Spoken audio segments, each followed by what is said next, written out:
Yeah, all this is being recorded now. Yeah, Coach, this is Justin. I was just making sure I gave somebody the right apartment. I'm going to take something. They're going to call and inquire about apartments. Yeah, all of this is being put on tape now. And then See, put in an archive. that's I hope. right. I hope. Yeah. Yeah. So what we'll do is that when we get the tape from the end of the day, I'll cut this out, and then we'll have the show. But we'll also have about 8 or 10 minutes of I see. us doing nothing but being on television. Yeah. Yeah, God is good.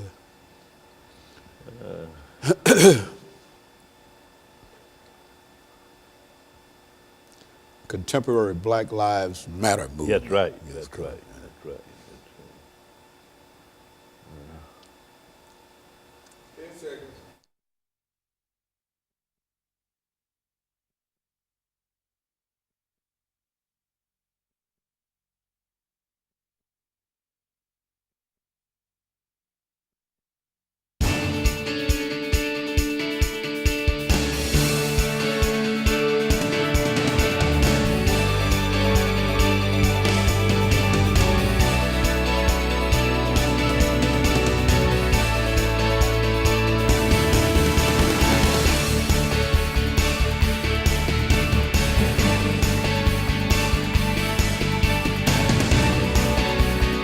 Thank you and welcome to the show this morning.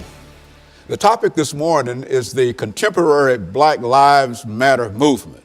And we're fortunate to have with us to talk about the contemporary Black Lives Matter movement, Dr. Louis Baldwin.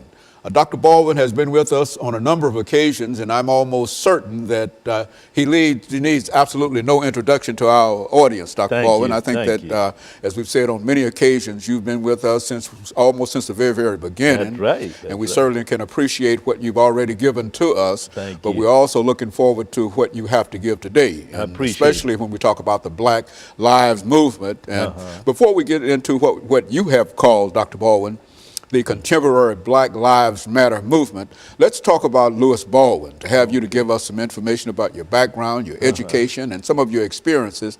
And then by the beginning of the second segment, then we'll have an opportunity to get into an introduction to the so-called Black Lives Matter movement. Let's do it from that perspective. Well, I'm a native of Camden, Alabama. I grew up there in Wilcox County, Alabama, which was called at that time the Alabama Black Belt. I attended schools in Wilcox County. I graduated from Camden Academy High School in 1967.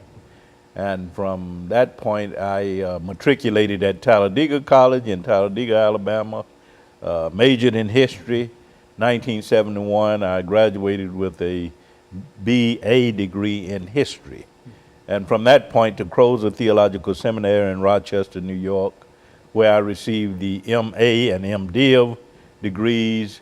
From that point, of course, to Northwestern University, where I received the PhD degree in 1980 in American Christianity. And from that point, of course, I've been involved in scholarship and teaching. I taught at Worcester College in Ohio, Colgate University in New York, and for 30 years, I taught at Vanderbilt University here in Nashville. And so, and also known, Dr. Baldwin, I must say, as one of the most important individuals dealing with the scholarship of Dr. Martin Luther King. Even though today we're not going to talk specifically about Dr. Martin Luther King, Yeah. we're going to talk about a movement that I didn't know that much about personally before we talked about it. That was inspired by that was in a real sense inspired by Dr. Martin Luther King. Exactly, Let's see if we can, Dr. Baldwin, during this first few minutes during this segment, to have you to give us some understanding of the Black Lives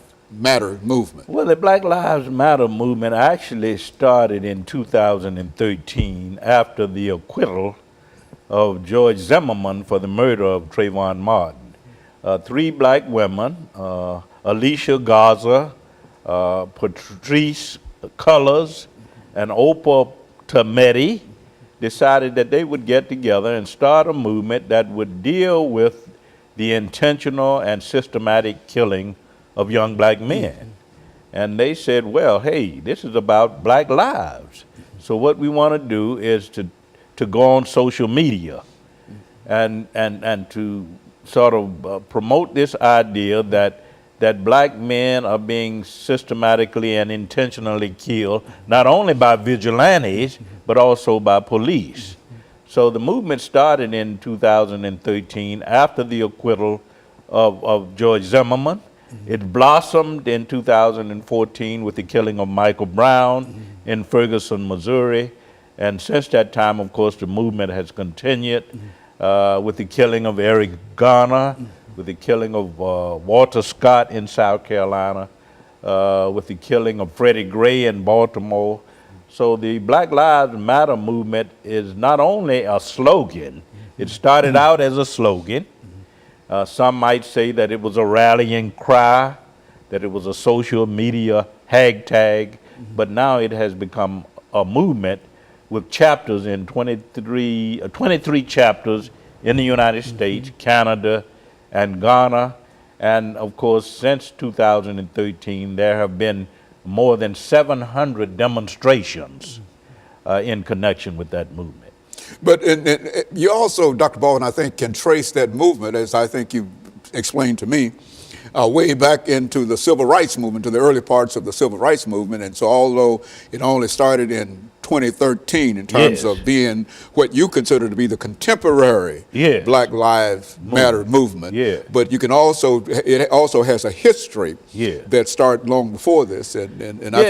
I think Black Lives Matter has always been a theme in the black freedom struggle. If you go back to the antebellum period with Frederick Douglass and Sojourner Truth and Harriet Tubman, they were all echoing this theme. Okay, Dr. Baldwin, I'll tell you what we'll do. We'll take this first commercial break, and then we'll come back and we'll pick up on the history of the Black Lives Matter movement. Okay. And we'll be back with our audience following this very, very short commercial break.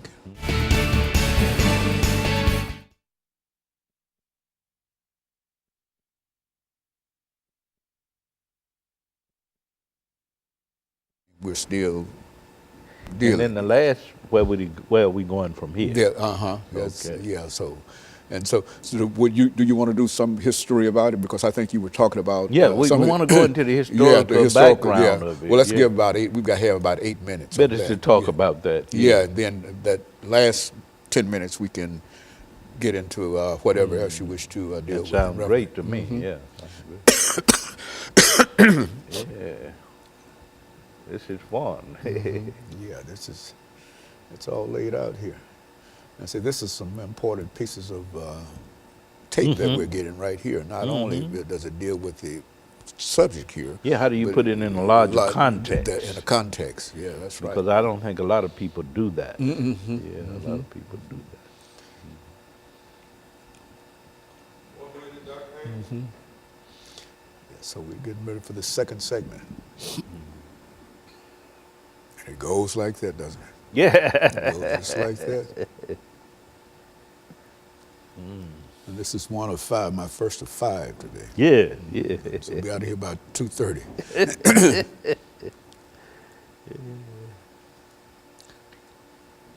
Oprah does 1 a day, and I do 5. You do 5 a day. You got other 30 people. seconds, Dr. Haynes. Yeah, we got 5 more people to come in and occupy that seat. Oh, man. Doc, you a busy man.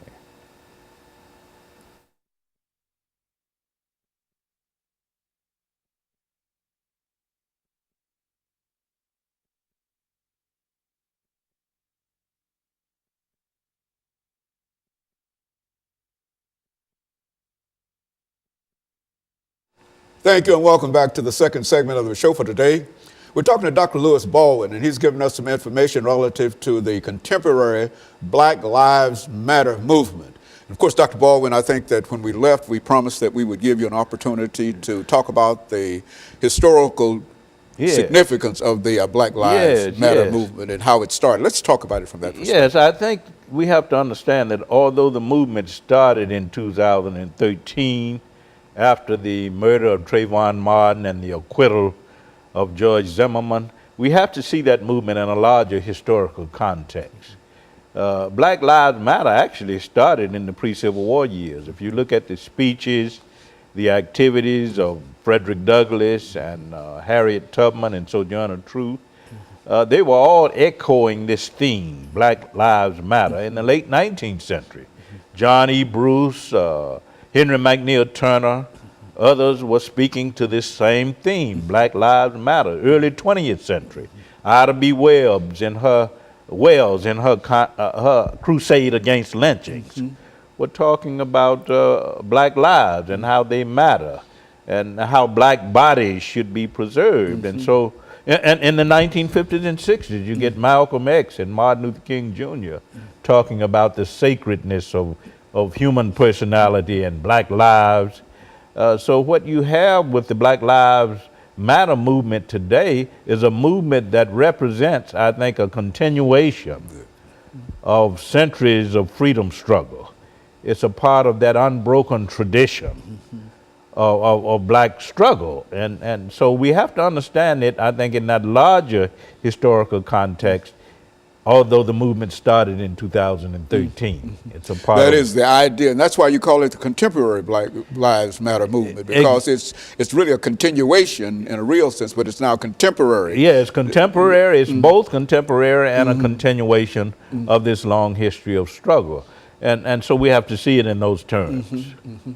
And all those individuals who were concerned about any deprivation against the black population, especially the male.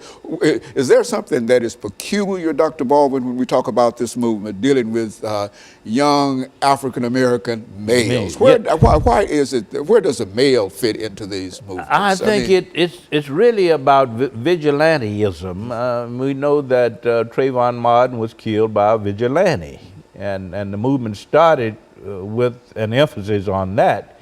But in time, it blossomed to include this idea of police misconduct and police brutality, which occurred, of course, in the case of Michael Brown in Ferguson, Missouri. And later with Eric Garner in New York, with Jordan Davis, of course, you had vigilanteism in Florida with Jordan Davis. And of course, you had others like Walter Scott in South Carolina, who was killed by a policeman, and Freddie Gray in Baltimore. So the movement is really focused on the killing of young black men, the intentional and systematic maiming and destruction of young black male lives. And interestingly enough, you have black women who are spearheading this movement. So that's what it's all about. And when you look at this movement, Dr. Baldwin, and you think about the institution of slavery, I think you already mentioned that as part of the framework of the movement.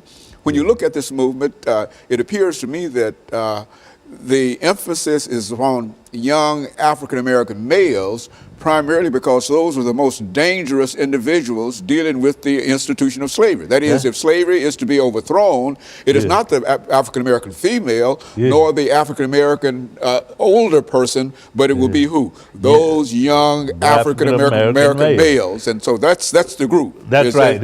That group has always been vulnerable. It was vulnerable in the pre-Civil War years, the antebellum period, as we call it, vulnerable in the late 19th century, earlier 20th century, the civil rights movement, and even today. The systematic and intentional killing and maiming, destruction of young black men, I think, is the issue here with the Black Lives Matter movement. Not to negate the fact that black women are also victims. I think there are statistics that show that every 48 hours, some young black male, female, or child become the victim of what? Vigilante violence or police violence. So it's a movement about the sacredness of black life, about the value, the dignity of human life and black life more specifically. So it's not only about black males, but it is about black males. It's about black people and their right to life, liberty, and the pursuit of happiness. And I think that also, Dr. Baldwin, I'm reminded that there's such a real problem in terms